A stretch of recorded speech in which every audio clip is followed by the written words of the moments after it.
Sin filtros, somos como nos oye. Presentado por Movistar Colombia. Con un país en sintonía, bienvenidos Sin Filtros. Así estamos en redes sociales, el hashtag o la etiqueta Sin Filtros, numeral Sin Filtros, y nuestras cuentas de Twitter, @FreddySerranoCR o @MarianellaCorde. No ocupo todo el apellido. Hoy tenemos un programa que hace tiempo teníamos planeado. Yo particularmente tenía mucha ilusión de que lo pudiéramos compartir con ustedes, porque creo que en el barrio, en su oficina, en su grupo de amigos, ya habrá escuchado, entre los muchos acentos que se escuchan en San José, en todas partes del país, ese dulce acento venezolano que antes solamente escuchábamos por televisión. Hoy vamos a hablar acerca de los venezolanos en Costa Rica. ¿Quiénes son? ¿Cuántos son? ¿En qué andan? ¿Por qué están aquí? ¿Se devolverían? ¿Cuándo han regresado? ¿Qué han encontrado? Esa es parte de nuestra conversación de hoy. Don Freddy Serrano, ¿cómo está usted? Muy bien, muy entusiasmado por el programa de hoy. Muy buenas tardes, gracias por acompañarnos en Sin Filtros a las 2:30 acá en Colombia y con dos invitados muy especiales. Sé que vamos a tener una conversación bien sabrosa, como el acento de ustedes lo es. Usted dice que es dulcito, yo lo veo como sabroso, depende de donde sea. Es que son buenos conversadores, son muy buenos conversadores. María Virginia Portillo, periodista venezolana, bienvenida. Muchas gracias, muchas gracias. Y don Víctor Quintero, líder de la comunidad venezolana, ¿qué tal? Muchas gracias, y gracias por el título. Eso es lo que nos han dicho, nos han dicho que... Se gana, el liderazgo se gana y usted se lo ha ganado. Bueno, ahí vamos, la pulseamos.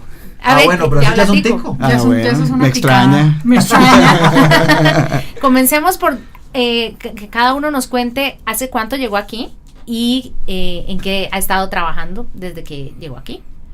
Bueno, yo voy para 15 años, llegué en el 2000 y vine a estudiar, básicamente, pero aquí estudié, trabajé, me casé, me divorcié y me quedé. Desde que llegaste, ¿supiste que venías, o sea, viniste pensando que era de paso o viniste pensando es probable que me quede?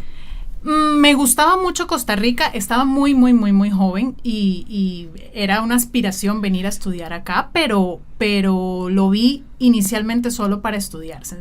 Solamente las oportunidades se fueron desenvolviendo de otra manera. María Virginia, pero hace 15 años no estaba la situación sociopolítica en Venezuela como en épocas recientes. O sea, fue la motivación netamente de estudiar. No te imaginarías lo que pasaba después. Por supuesto que no. Bueno, apenas el fenómeno del cambio político en Venezuela estaba empezando. De nuevo, yo estaba muy joven y las razones por las que yo vine para acá no fueron esas. Yo tengo familia acá en Costa Rica y a la hora de tomar la decisión de qué estudiar y dónde estudiar y todo esto, mi papá, no sé qué le pasó, pero decidió decirme que por qué no probaba la oportunidad de venirme acá con mi madrina y heme aquí, 15 años después. Y periodista venezolana, ahora veremos cómo ves 15 años después tu país. Víctor Quintero, ¿cuál fue esa motivación y por qué Costa Rica? Bueno, yo vine un poquito después que Mariví. Vine en el 2005, en el 2004 pasé viajando por varios países, varios viajes distintos, fueron 8 sitios, República Dominicana, Bogotá, Panamá, Los Ángeles, explorando el oeste de Estados Unidos, Monterrey, y dejé de último Costa Rica. Ya en esa época, con apenas 4 o 5 años, en el 2004 eran 5 años de chavismo, ya yo estaba colapsado de lo que estaba pasando, la inseguridad que ahora es 15 veces peor, ya me abrumaba y decidí un buen día que no quería eso para mí.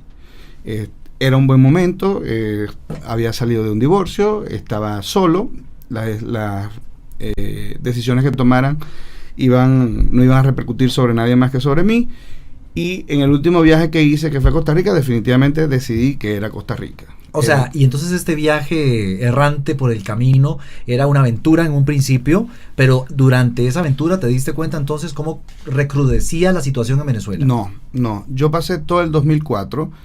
Cada país era un viaje distinto. Yo estaba 15, 20, 22 días, sí, con vista a ver a dónde me iba a vivir. Ah, ok. O sea, yo estaba explorando oportunidades de vida. Ya era como un casting de posibles lugares. Exactamente. Y en todos los lugares tenía algún amigo, algún conocido que me podía recibir y me podía un poquito abrir o facilitar en esa época éramos pocos venezolanos en el exterior. Yo buscaba dos cosas básicamente: paz y tranquilidad en mi vida. Y cuando vine a Costa Rica, vine por 21 días en septiembre del 2004, y al día 10 ya estaba aperturando cuentas, estaba hablando con abogados, o sea, ya había decidido en 10 días que este era el país. ¿Ustedes entienden lo difícil que es para nosotros, que vivimos igual quejándonos de que hay aquí tanta fila, tanto trámite?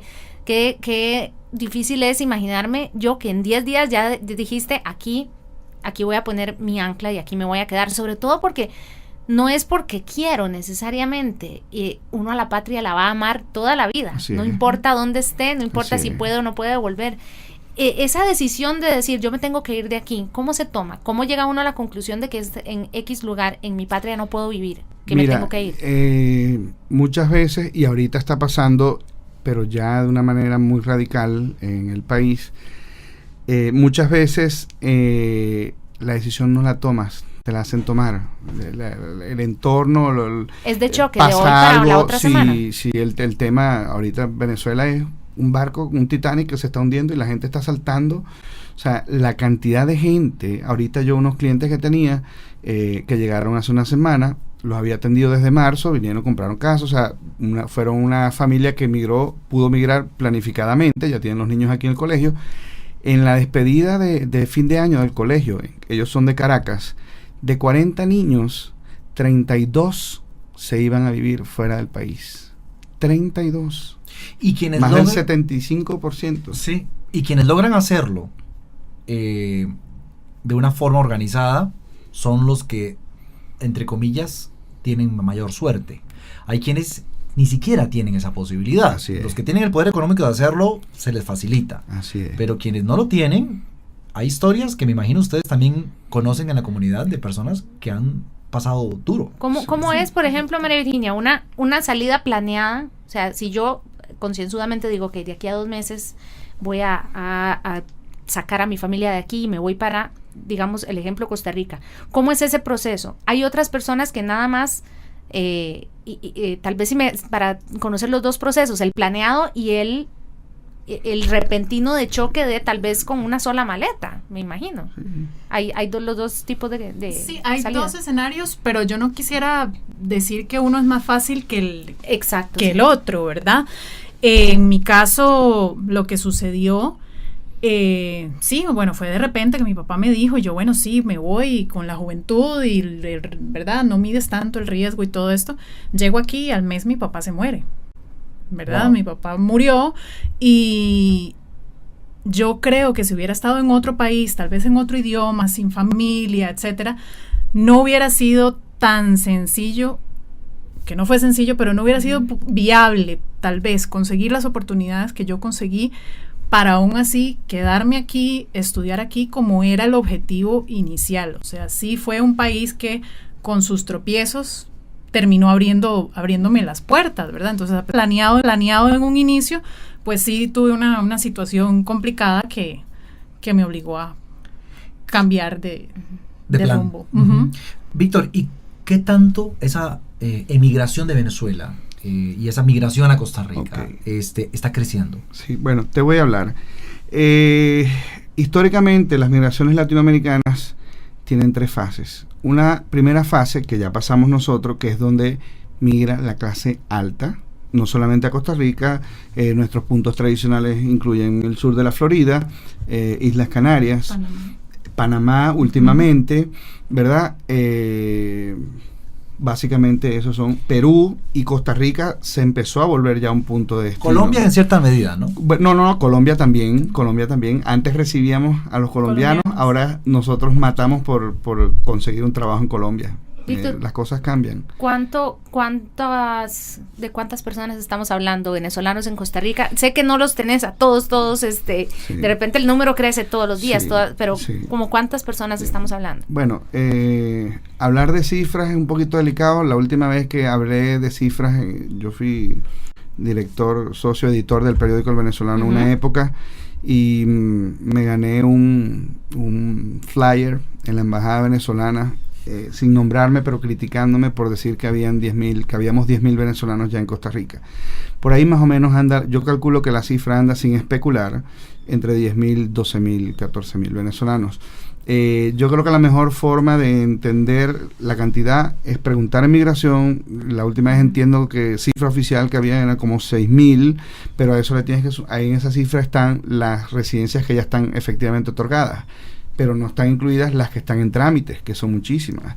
Lo que sí una vez le escuché decir al antiguo director de migración, Zamora, en una reunión, es que nuestra migración es muy ordenada en el sentido de que nuestro porcentaje de ilegales es muy, muy bajo. Casi que es imperceptible. Y vienen en familia. La mayoría vienen en familia.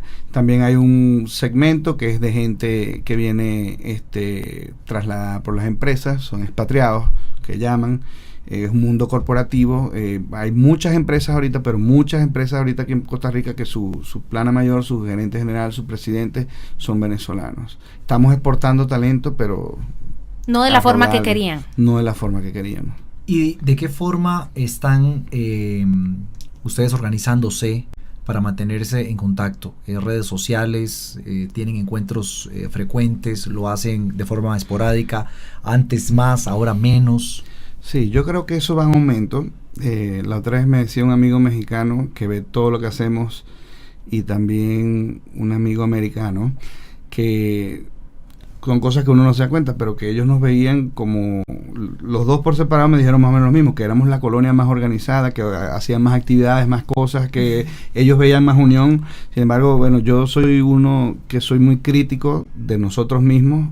Creo que los errores tienen que empezar por reconocerse y señalarse, y hemos tratado de crear una conciencia de que somos migrantes, que estamos en un país que no nos invitó y sin embargo nos recibe muy bien, y que tenemos que valorar eso por encima de todo. Tenemos actividades que no tienen otras colonias en verdad. Celebramos, hacemos unos shows en el Intercontinental, son noches de humor a la venezolana, donde vienen artistas de la televisión venezolana a sus shows de comedia. Casualmente ahorita a fines de este mes se va a hacer para el fines de noviembre se hace lo que es la Feria de la Chinita, que ya se hace en varias partes del mundo, que es la celebración tal vez más alegre que hay en Venezuela, de la Virgen de la Chinita, y la estamos haciendo, tenemos 3 años haciéndola aquí también. De esas celebraciones alegres, de ese carácter irresistible del venezolano, porque nosotros los conocíamos así, y creo que a pesar de lo difícil que ha sido la situación para ustedes, admiro que no pierdan ese humor. Pero también cuando vengamos de la pausa les voy a preguntar cómo es esa Costa Rica que se encontraron, cómo nos vieron a los ticos y cómo se ha hecho esta fusión entre dos personalidades, dos nacionalidades tan alegres, también tan trabajadores. ¿Y por qué a Escazú le dicen escazuela? Eso quiero saberlo yo. Sin filtros, ya regresamos. Vamos a una pausa comercial.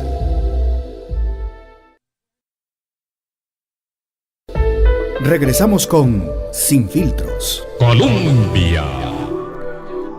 País en sintonía, continuamos en Sin Filtros, como siempre, una animada conversación el día de hoy con dos cordiales invitados, María Virginia Portillo, periodista venezolana, y Víctor Quintero, parte de los organizadores de la comunidad venezolana en nuestro país. Y veníamos hablando de una forma bastante ordenada y cronológica sobre la llegada de venezolanos a Costa Rica.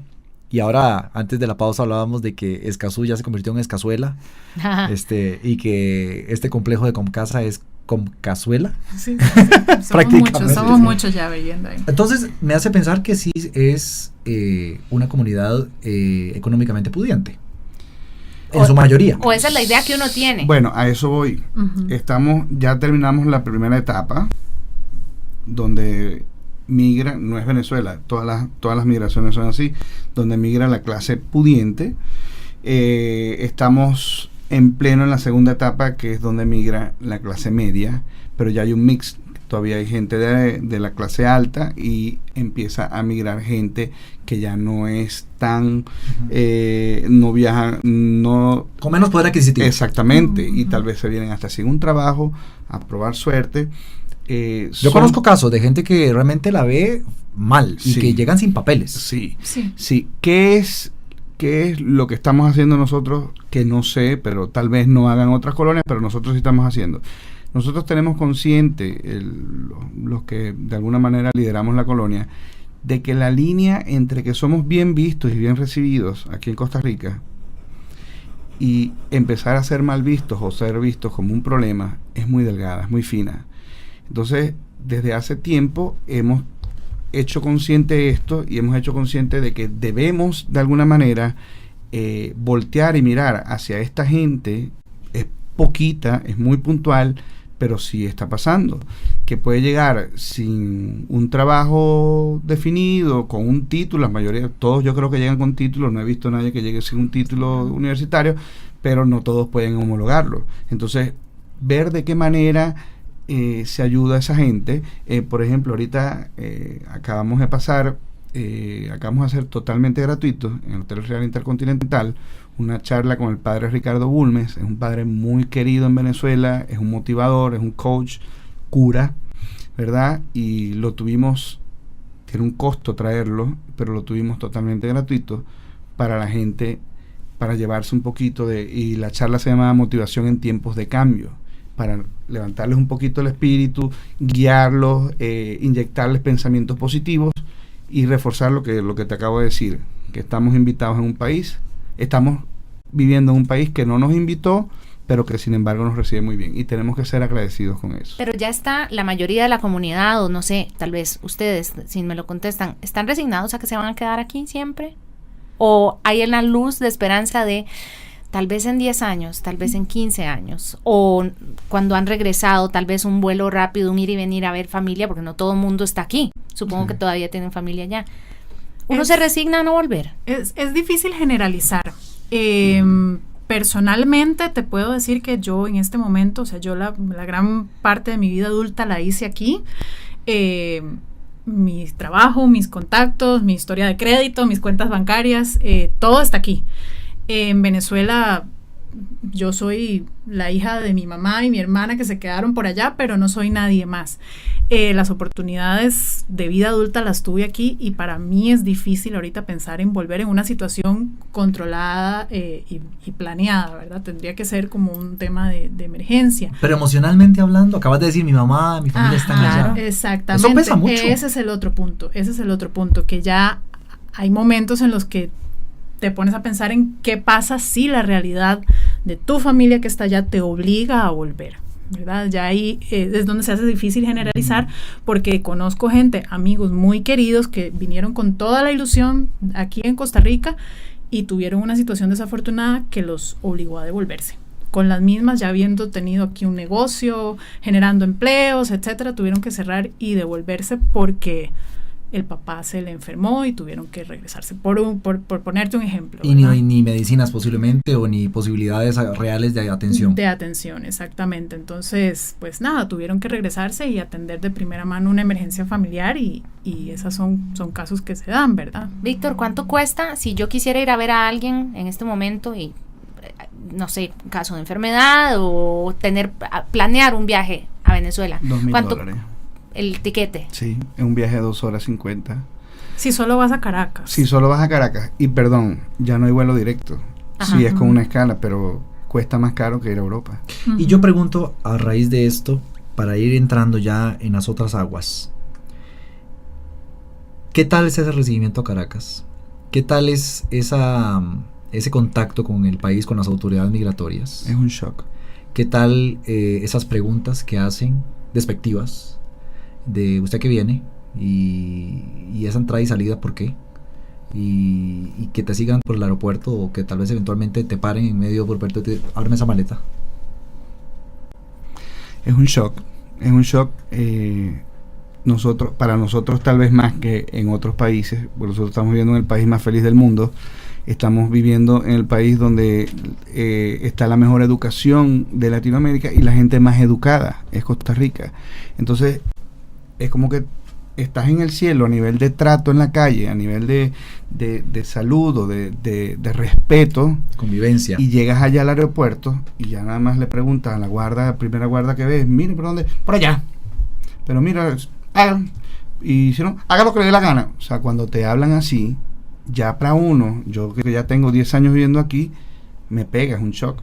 Y cuando andas caminando por las calles de Caracas o por la ciudad en las que ustedes tengan que vivir, y se dan cuenta de la de la realidad, se dan cuenta de cómo hay un deterioro en la infraestructura. Duele. Cuando hay, Seguridad. te cuentan de un amigo, de un familiar o de un conocido que mataron, o que fue víctima de un asalto violento, o que simplemente ya no saben dónde está. Se desapareció, se fue, no sabemos si está fuera de país o salió huyendo o qué. Duele. Yo todos los días me levanto y le pido a Dios por mi familia y mis amigos. Es lo primero que va en mis oraciones cuando me toca hablar con Dios en las mañanas, porque no me entere de una mala noticia, y que le pido para que proteja a mi familia, a mis amigos, no me entere de nada malo, porque ya la gente en Venezuela se volvió una probabilidad, un porcentaje. La gente es un número en Venezuela. ¿Está perdida Venezuela? Está perdida. ¿Tanto así, de verdad? Sí, tanto así. ¿Y llegará a encontrarse en algún momento? Yo soy de las que tiene esperanza. Porque sí. Primero porque las personas más importantes de mi vida están allá.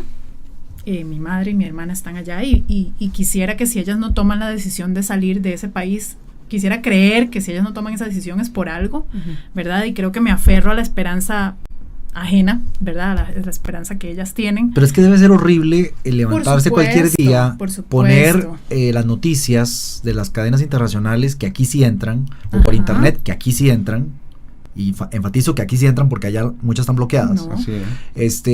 Y darse cuenta que hubo actos de violencia en el barrio tal, o que... Para no ir muy lejos, en diciembre, la situación, o recientemente con las protestas, mi madre estaba acá a principios de año y no quise que se devolviera, porque residimos en San Cristóbal, una de las ciudades que estaba más activa en temas de protesta y de violencia, y yo, no te vas a devolver.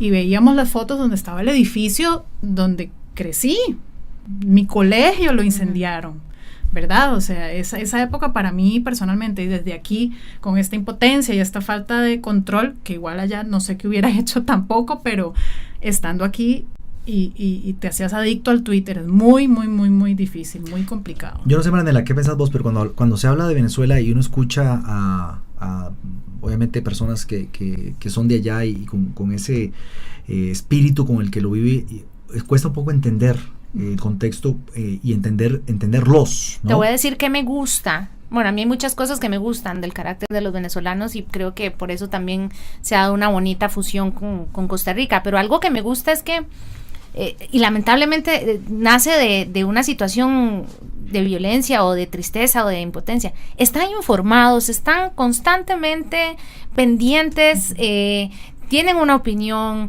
te explican, mire, lo que está, si uno llega y le pregunta, ¿pero qué fue lo que pasó? Mira, lo que pasó fue que esto, y hoy lo que están reclamando los estudiantes es tal y tal y tal, la protesta que vimos ayer es porque, entonces, lo hacen desde una forma, te informan.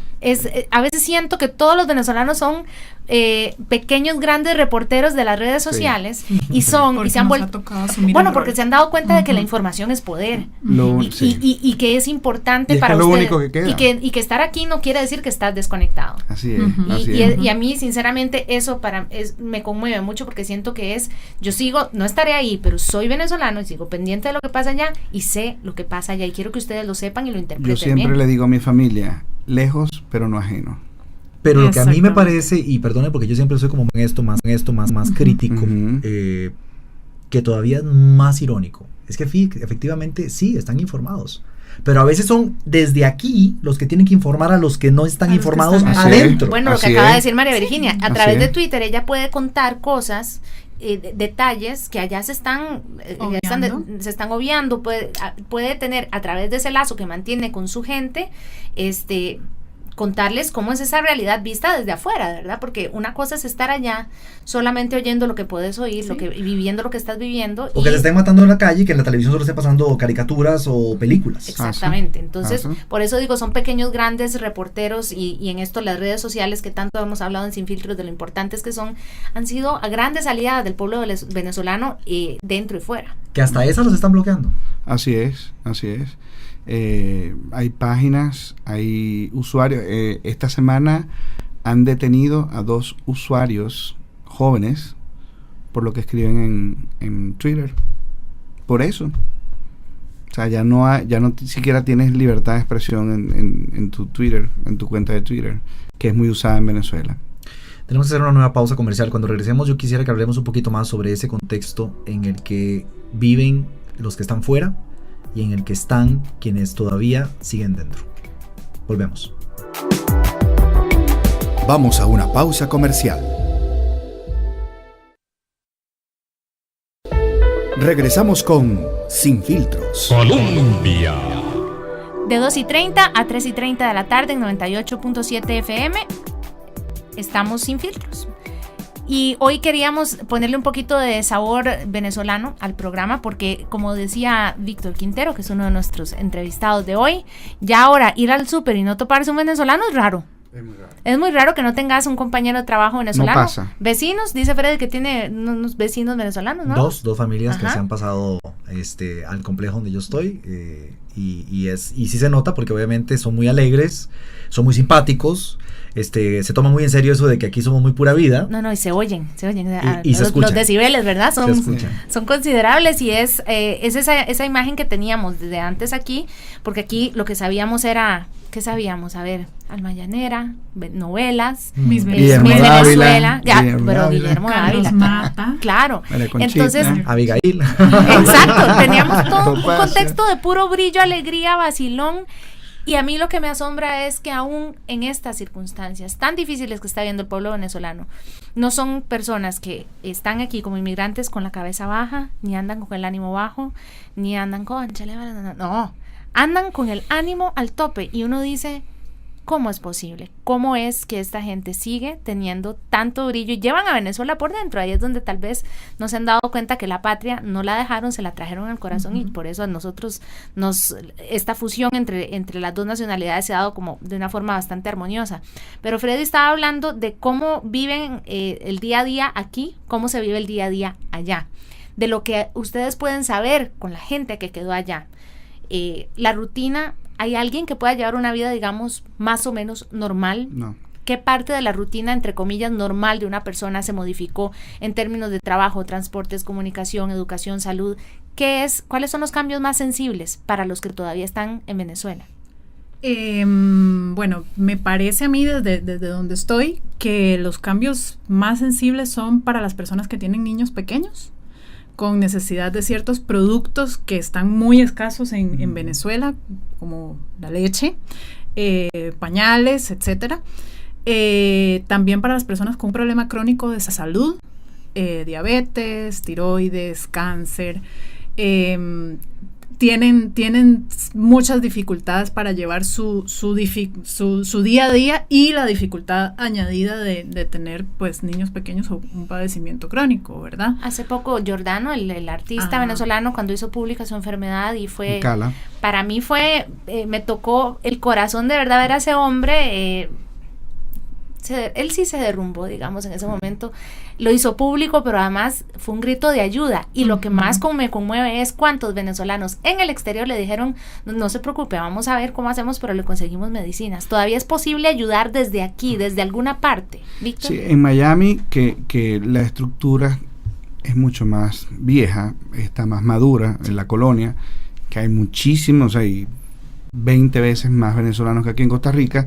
Si hay una estructura, ayer estaba viendo que Barbarita Palacios estaba promocionando una fundación que se está encargando en Estados Unidos de ayudar a varias fundaciones en Venezuela, o sea, una fundación que ayuda a varias fundaciones, porque ya en Venezuela no hay nada.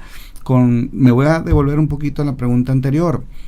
¿En qué afecta? Esto es una dictadura, esto es un nuevo modelo de dictadura donde la libertad es lo que ha perdido la gente, pero no a través de leyes. Las leyes básicamente siguen siendo democráticas.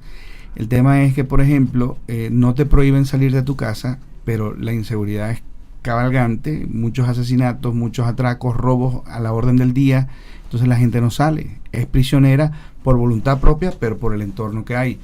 No prohíben viajar fuera del país, pero no ya hay sabemos boletos. que no hay boletos y que cuesta un ojo en la cara y parte del otro conseguir un boleto.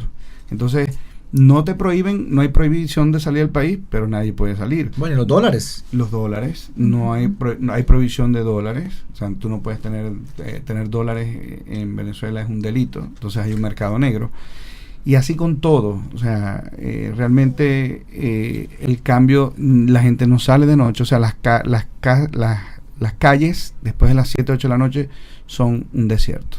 Y vemos entonces a venezolanos divididos.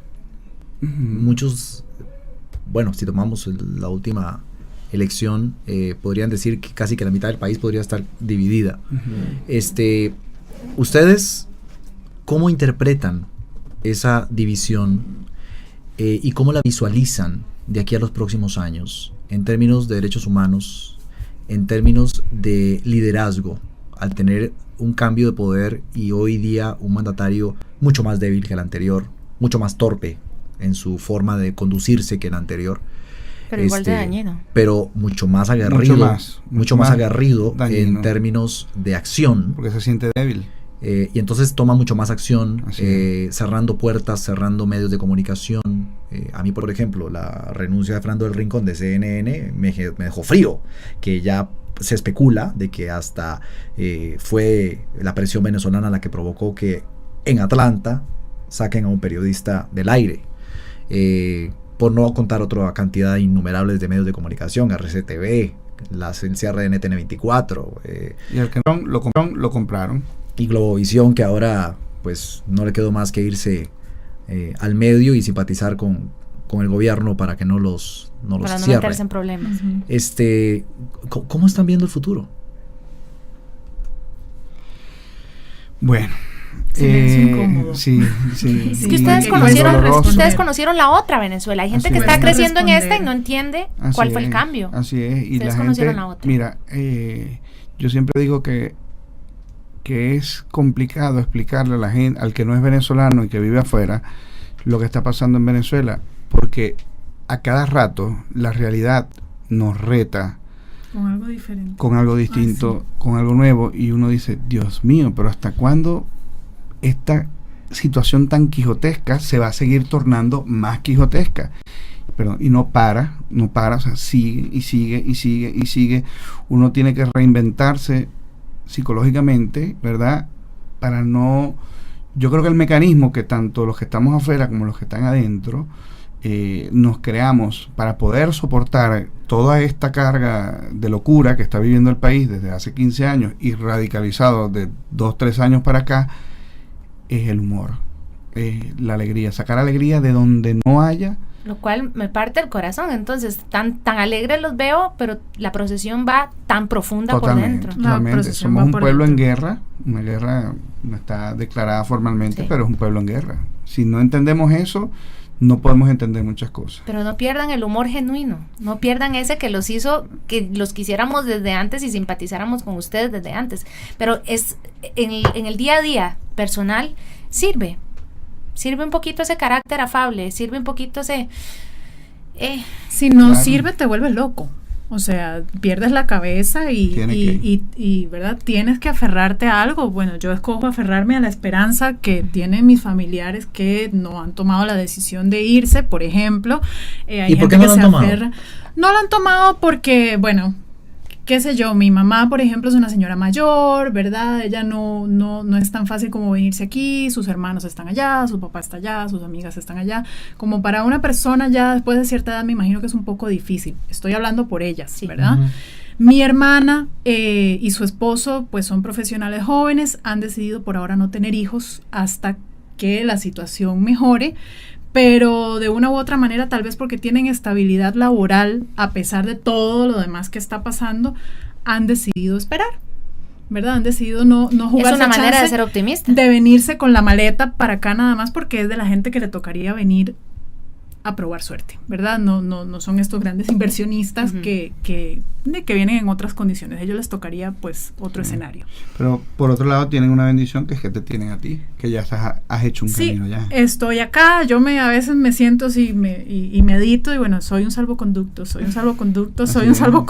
Asumirlo y creerlo. Tengo que asumirlo, la decisión no es mía, pero a la larga pues así me siento a veces y así lo asumo a veces. En el caso suyo, Víctor, ¿hay familiares que eventualmente usted les ha dicho, vénganse para acá? Sí, sí, bueno, por supuesto, las puertas están abiertas para toda mi familia. Ya tengo a nivel de primos y tíos, ya estamos regados casi que por todo el mundo, en 3 ciudades de Estados Unidos, en España, en Barcelona, en Panamá, y mi familia directa, mi papá igual es muy difícil que se vaya. De ahí le tenemos medio diseñado un plan de retiro en una zona donde, que no voy a nombrar, donde se impacta menos estas cosas.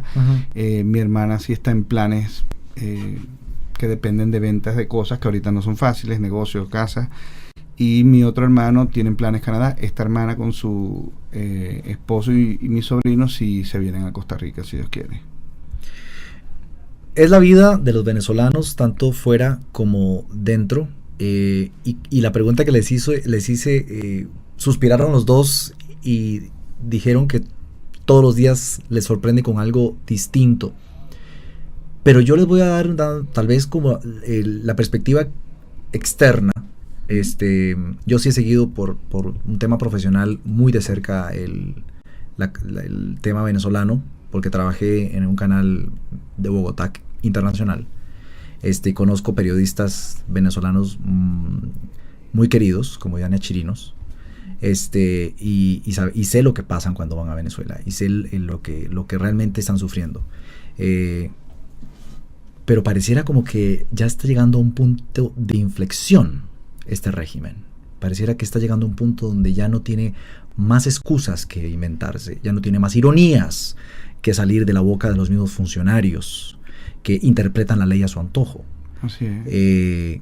Yo creo que esta excusa y este escudo... Como que viene la curva de crecimiento, viene en descenso, así ¿será? como la migración tiene un proceso, un régimen autoritario solapado tiene un proceso. Y va a llegar un momento de inflexión que ojalá no siga siendo la violencia, pero pareciera que en el caso de Maduro, que es para mí uno de los presidentes más ridículos de las Américas, pero sí muy táctico por la gente que tiene alrededor, aunque muchos de los que tiene cerca son sus propios enemigos, y creo que son los que lo van a terminar hundiendo. Así es. Pausa, ya venimos. Vamos a una pausa comercial.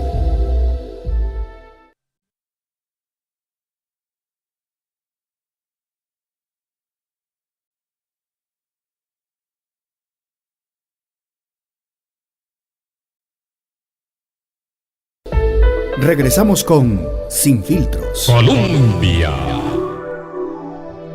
Con un país en sintonía. Voy a leerles un fragmento en el que me etiquetó. No sé por qué me etiquetó, creo que porque sabe que les tengo un cariño especial. Ustedes la conocen, a la famosa chamita Carolina Sánchez Rangel. Puso esto en su cuenta de Facebook y no sé por qué me etiquetó. Dice lo siguiente: la vida cabe en 2 maletas. Eso ha comprendido 1,5 millones de venezolanos en los últimos años. Cuando decides abandonar el país, tu vida se reduce a 2 simples maletas. No hay espacio para el apego. Sería exceso de equipaje. Solo fotos. Eso que llaman la memoria. Leonardo Padrón. Nunca entenderemos verdaderamente lo que significa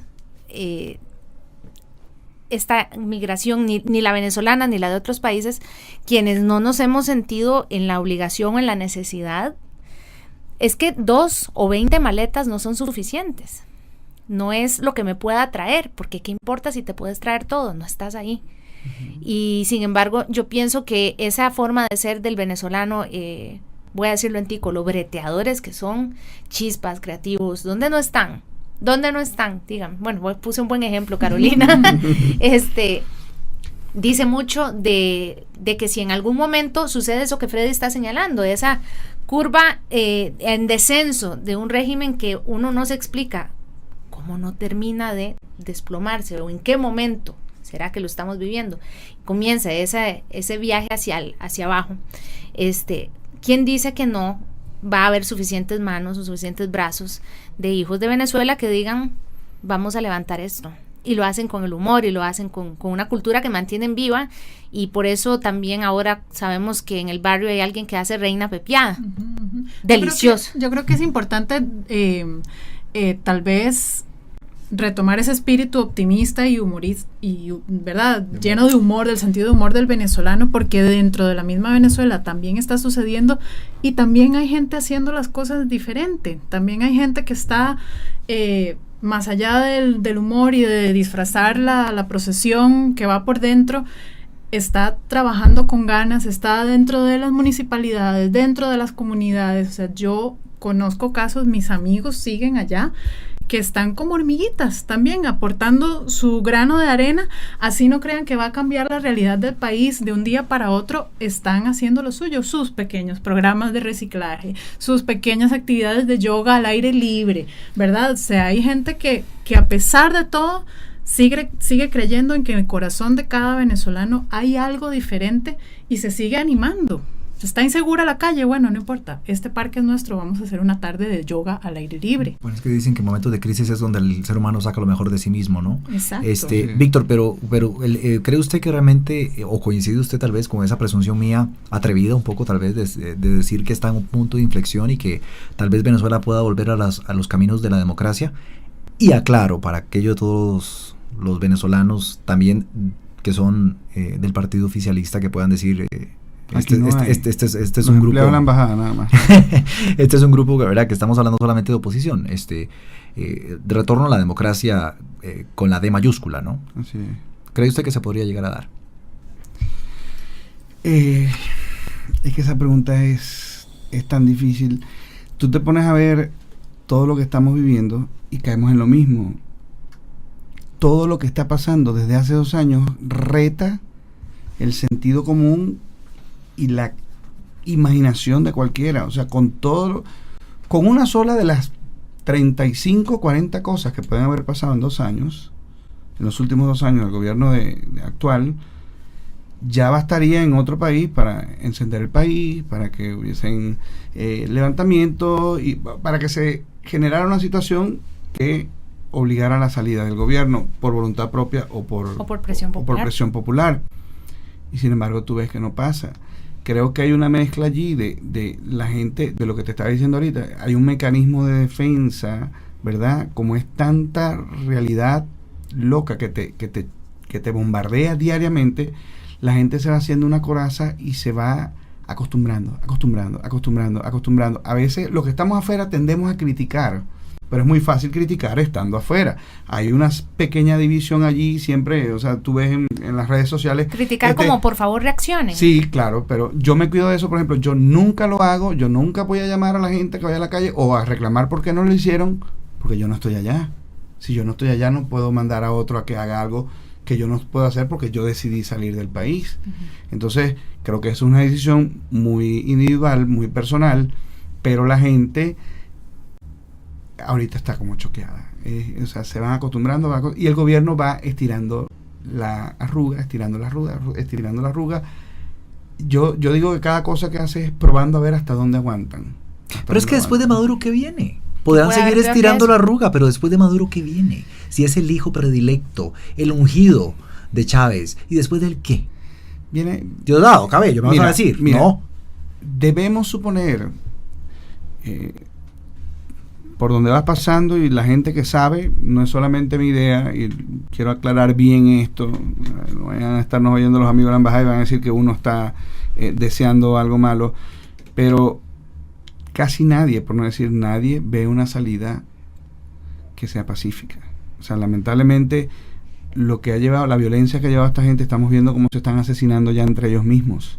Mataron a este diputado Serra, no celebramos la muerte de nadie, así sea una muerte de alguien tan radical como él, que celebraba uh-huh. Se burlaban de las muertes de este lado.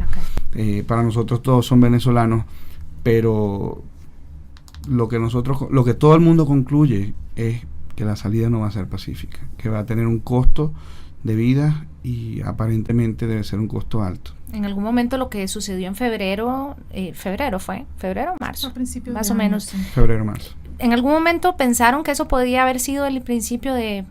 Sí. ¿Y por qué? Porque de repente, yo también lo pensé, pero se fue atenuando, se fue diluyendo. ¿Por qué? Yo creo que falta unión de este lado, falta unión. Creo que los políticos todavía les falta un poco saber interpretar mejor el sentimiento del pueblo. Es una mezcla de todo eso. Y bueno, somos un país bizarro. No es fácil para nosotros entender el país, y entendemos que para ustedes, para los demás, es más difícil aún entenderlo. Y perdón, Sí. Marianela, Hola. y esa división, María Virginia, ¿se va a ir ensanchando cada vez más? Si seguimos viendo la complejo que pareciera es la Venezuela interna. Yo veo que más bien se está reduciendo en la división entre nosotros. Así es. Más allá del tema político, de nuevo estamos como encontrando ese punto común, y que podrá sonar muy idealista, pero ese punto común de que todos los venezolanos, independientemente del partido político, estamos pasando por la misma situación. Y se me viene Entonces aquella imagen estamos de aquellas... encontrando ese punto común todos. Y se me viene aquella imagen de aquella estudiante enfrente de los policías de la guardia que estaban conteniendo las protestas, que de forma espontánea comenzó a hablarles al corazón y no pudo más que provocar las lágrimas que trataban de contener los mismos miembros de la guardia, que ni siquiera la podían volver a los ojos. Así es. Sí. Porque ese es el dolor, ahí donde sí se ve la situación tal cual es. De los estudiantes hablándoles al corazón a los mismos guardias, y es donde se da a conocer entonces y se quitan las caretas y se quitan las máscaras, y nos damos cuenta que los que están ahí mismo tratando de defender lo indefendible se desquebrajan. Esa es la parte en la que yo, sin tener que meter la cuchara en el conflicto, yo, igual que Mariví, soy optimista. Sí. Creo que la juventud venezolana que está ahí, de admirar, de verdad, que agallas, qué carácter, y creo que también ese es otro reflejo de esa personalidad de un pueblo que yo no sé de dónde sacan, y esa muchacha, sí, hasta que me recordaste la imagen, de verdad, creo que a todos nos sorprendió y nos dejó una gran lección, porque al final se trata de dar un paso al frente, y ese paso al frente tiene un precio enorme. Y bueno, Leopoldo López es otro caso también, ¿verdad? De ver cómo prácticamente se entrega para no provocar mayor violencia. Algunos dicen que no fue estratégica su entrega, y no se sabe si eventualmente vaya a ser liberado, pero es realmente, podríamos decirlo, y ahí donde viene de nuevo lo que Víctor comentaba, es que de fuera lo podemos ver muy fácil, ¿no? Y estarlo viviendo él, su familia, debe ser sumamente duro, sin saber cuál es la suerte que está corriendo, sin saber qué va a pasar con él eventualmente, y si lo que él hizo realmente al final va a tener el significado que se quería, o si no pasará simplemente como un acto más que han querido tapar. Yo te voy a dar una primicia que parte de un hecho quijotesco que sirve como ejemplo de lo que pasa en Venezuela, de los absurdos. La ONU acaba de determinar que Leopoldo López debe salir. Leopoldo López debe salir deben dejarlo libre, ¿verdad? Y por otro lado, Venezuela acaba de entrar al Consejo de Seguridad de las Naciones Unidas con 181 votos. Entonces, ¿cómo metes tú en tu Consejo de Seguridad a un país al que le estás diciendo que le liberen a un líder político porque se le están violando los derechos humanos, y no lo liberan? ¿Se entiende? No se entiende. Para nosotros, perdón. No, y es parte de las ironías que veníamos comentando y subrayando. La misma comunidad internacional, desde la OEA hasta Washington y el resto, en cierta forma han sido blandengues. Señor Petróleo. Han sido miopes. Señor Petróleo. Y volvemos al tema del señor Petróleo, que es el que pareciera es uno de los orígenes de toda esta historia. Nunca las conversaciones entre venezolanos son tan serias como esta. Sí, Digo yo, ¿verdad? Estoy sorprendida. Ahora, realmente. yo quería preguntarles, porque esta comunidad que es tan organizada, Y quedan 30 segundos. y que, ay, santísima, que me he dado cuenta que traen a los amigos invisibles, y me doy cuenta hasta después y digo, ¿cómo no me invitaron? Salada. A usted no le invitan. ¿Cómo se mantienen unidos culturalmente, gastronómicamente? ¿Cuáles son esas fechas en las que ustedes se juntan y dicen, Esto no se lo pueden perder en 25 segundos. En noviembre, la celebración esta de la Feria de la Chinita, hay varias páginas en Facebook de venezolanos en Costa Rica. Yo de alguna manera trato de mantener informado de las cosas puntuales sin crear fastidio.